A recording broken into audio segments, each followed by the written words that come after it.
네, 안녕하세요. 대기업 시청자 여러분들, 그리고 대한유아 주주분들.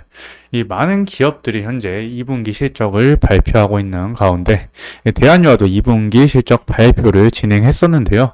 아직까지 잠정 실적 발표인 만큼 구체적인 이유에 대해서는 나오지 않은 모습입니다. 따라서 구체적인 이유에 대해서 한번 알아보려고 해요.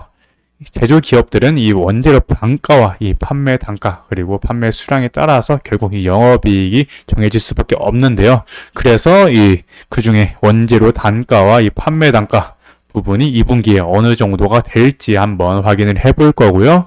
그에 따른 이 예상 실적은 어느 정도가 될지 저와 함께 하나하나 상세하게 알아보도록 할게요.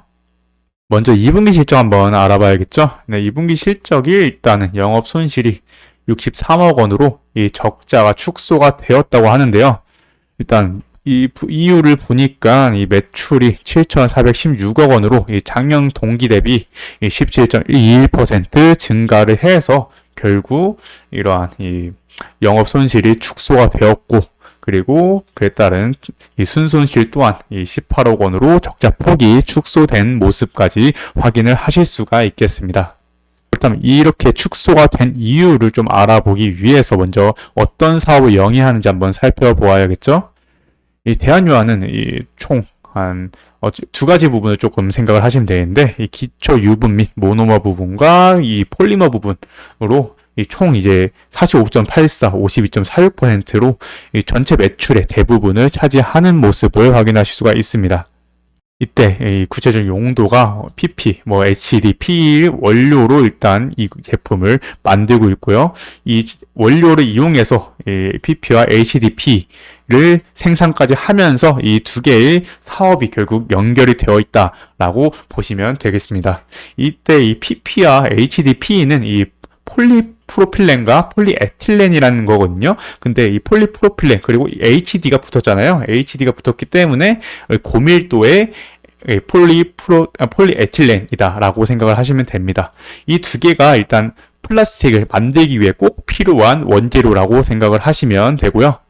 결국 이 PP와 HDPE가 만약에 수요가 늘어나게 되면은 이 기초 유분 및 모노머가 일단 이 원료이기 때문에 이 부분도 이제 매출이 조금 좋아질 수 있다라고 이제 판단을 하실 수가 있겠습니다. 그럼 이제 먼저 가장 이제 기초가 되는 이 원재료라고 할 수 있죠. 이 나프타 부분을 좀 설명을 드릴 텐데요. 이게 이제 원유 정제 과정에서 나오는 석유화학 제품으로 이 가장 이제 기초가 되는 부분이라고 생각하시면 됩니다. 이게 이제 대한유화의 원재료라고 보시면 되고요.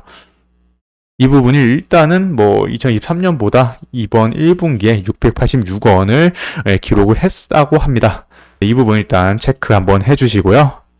그에 따른 이 제품, 그러니까 저희 이제 판매 단가를 좀 보실 텐데요. 아까 이 나프타가 가격이 올라갔기 때문에 그거에 따른 이 기초부분과 이 모노머 부분이 가격이 덩달아서 조금 올라왔고요. 그리고 폴리머 부분은 조금 가격이 떨어지는 모습을 보여주었는데요.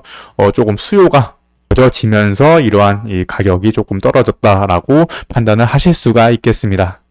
말로만 하면 조금 어려울 것 같아서 이 밸류 체인 부분을 가져와 봤는데요.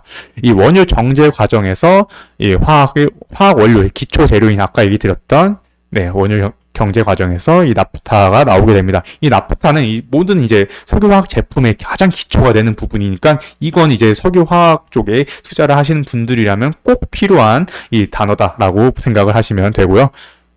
그래서 결국 이 나프타를 이용해서 이 기초 원료를 만들고, 그리고 익숙한 단어가 보이시죠? PE, PP, 폴리에틸렌과 폴리프로필렌의 이제 이 기초 원료를 이용해서 이제 만들 수 있게 됩니다.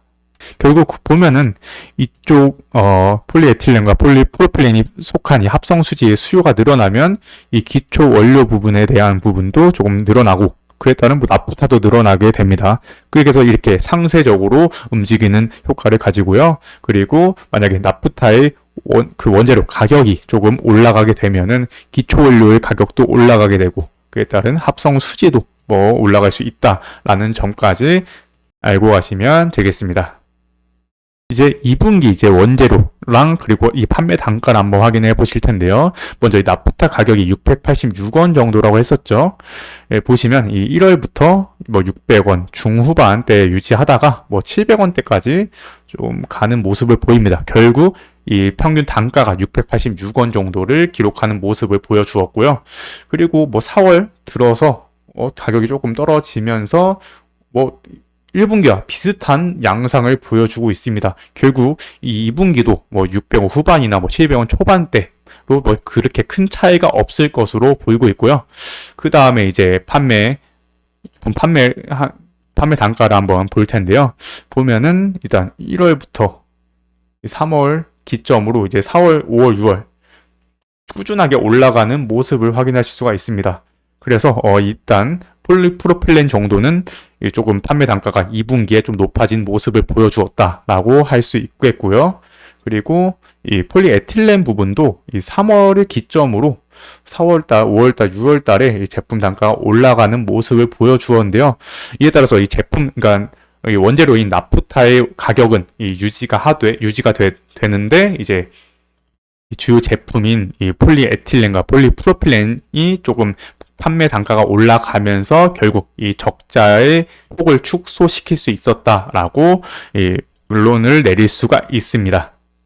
이제 이 나프타 이 원재료와 이 판매 단가의 현재 이제 6월 이후 그러니까 7월, 8월 달에 이 단가를 한번 볼 텐데요. 먼저 나프타에 대해서 한번 확인을 해보면은 6월 이후 7월부터 보시면 7월, 8월 달에 결국 뭐 아까와 비슷한 양상을 보여주고 있습니다. 7월, 8월 달도 보니까 한 600원 후반 부분 아니면 700원 초반 부분을 유지할 수 있을 걸로 지금 보이고 있고요. 그리고 이 폴리프로필렌을 보니까요. 6월 이후를 조금 수치를 보면은 현재 그 6월에 가격이 상승하고 그 부분을 계속 유지하고 있는 모습을 보여주고 있습니다. 결국 폴리프로필렌은 조금 판매 단가가 좋은 모습을 유지하고 있다는 점. 그리고 이 폴리에틸렌도 이 6월 기점으로 7, 8월 달에 가격이 조금 올라서 계속 유지를 하고 있는 모습입니다. 결국 이 3분기도 이러한 양상이 유지가 된다면 결국 이 원재료인 이 나프타의 가격은 이 현 상태 유지하되 이 판매 단가 그러니까 주요 제품인 이 폴리에틸렌과 폴리프로필렌이 이 판매 단가는 상승한 상태에서 현재 가격 유지를 하고 있기 때문에 적자 폭이 조금 축소가 되는 부분은 유지가 될 수 있지 않을까라는 판단을 할 수가 있겠습니다. 다만 이제 현재 대한유화는 저번 주 이 미국 경제 지표인 이 신규 실업 수당 청구 건수가 예상치보다 많았고 그리고 PMI 지수가 예상치보다 적게 나오면서 경제 침체의 우려로 인해서 지수 하락과 함께 현재 11.81%의 조금 약세의 모습을 보여준 모습인데요.